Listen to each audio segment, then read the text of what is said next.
It's Sybil Wilkes with what you need to know. Today is Tuesday, September 15th, 2020. The 2020 general election, 7 weeks from today. There are candidates and issues on the ballots of what President Barack Obama and First Lady Michelle Obama have already called the most important election in the history of our country. In the midst of scores of acts of voter suppression, check out the op-ed piece in today's What You Need to Know newsletter as we call together individual voters and organizations like the Divine Nine to demand free and fair elections from election administrators across this country. Number 2, Black men. The Biden presidential and Trump presidential campaigns want you. Historically, Black men have been vital to the success of the Democratic Party, but in 2016, they showed significant support for Donald Trump. The Biden and Trump campaigns have recently unveiled a series of ads appealing to Black men. The Biden Shop Talk ads feature Black men socially distant in Black-owned barbershops, breaking down the state of our country.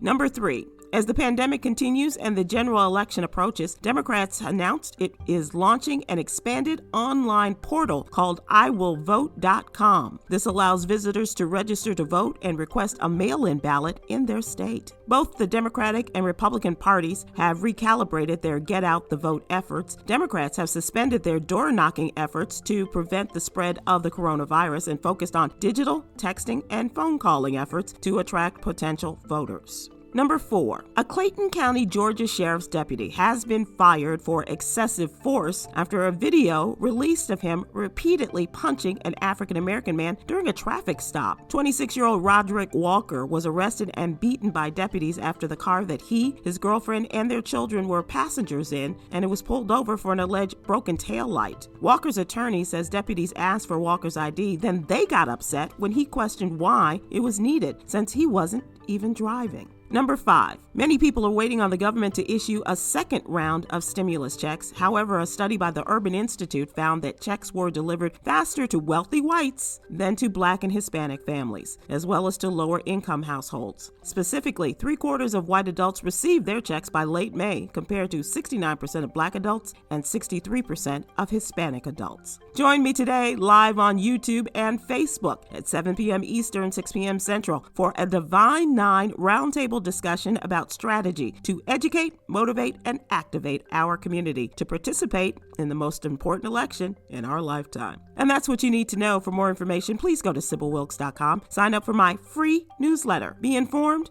be empowered.